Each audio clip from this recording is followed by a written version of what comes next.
और शिवसेना सुप्रीमो उद्धव ठाकरे ने एक बार फिर मोदी सरकार पर हमला बोला है। उद्धव ने शिवसेना के मुखपत्र सामना को दिए इंटरव्यू में कहा है कि अच्छे दिन सिर्फ सरकारी विज्ञापनों में आए हैं। प्रधानमंत्री हमने नरेंद्र भाई को क्यों चुना? देश में बदलाव चाहिए।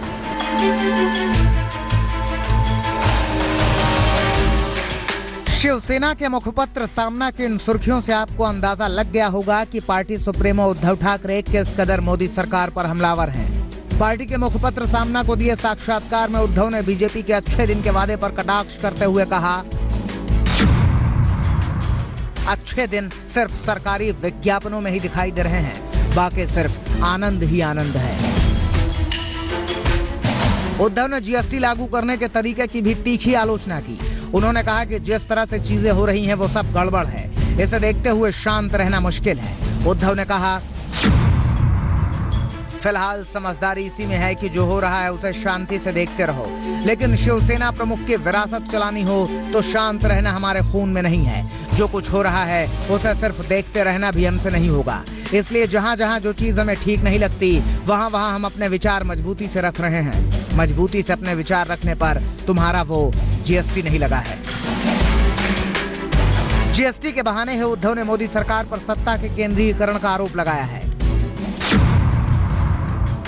उद्धव ने कहा, विरोध करने के पीछे एक ही उद्देश्य है कि हमारे यहाँ सबका केंद्रीकरण करना है या विकेंद्रीकरण करना है।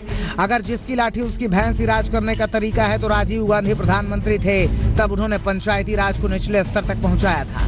आज मोदी प्रधानमंत्री हैं और उस स्वायत्तता को खत्म कर सब कुछ केंद्र के हाथ में रखने का काम शुरू है। जीएसटी के साथ नोटबंदी पर भी उद्धव ने मोदी सरकार को निशाने पर लिया। सामना को दिए इंटरव्यू में उद्धव ने कहा, 4 महीने में 15 लाख लोग बेरोजगार हो गए, नौकरियां छूट गईं। जिन 15 लाख लोगों ने नौकरी गंवाई उनकी दाल रोटी की व्यवस्था है क्या? तमाम मुद्दों पर सरकार की आलोचना के बीच उद्धव ने साफ किया कि इन बातों के लिए उन्हें सरकार विरोधी नहीं समझा जाना चाहिए। मुझे एक बात साफ करनी है कि जब मैं या शिवसेना कुछ बोलती है तो उस समय हमें सरकार विरोधी समझा जाता है। मैं सरकार विरोधी नहीं हूं, मैं जनता के साथ हूं। सामना को दिए साक्षात्कार में उद्धव ने सिक्किम बॉर्डर पर चीन के साथ चल रहे तनावों पर भी चिंता जाहिर की। उन्होंने साफ कहा कि शिवसेना बेशक बीजेपी के साथ है, लेकिन वो वॉचमैन की भूमिका निभाती रहेगी। साहिल जोशी, मुंबई, आज तक।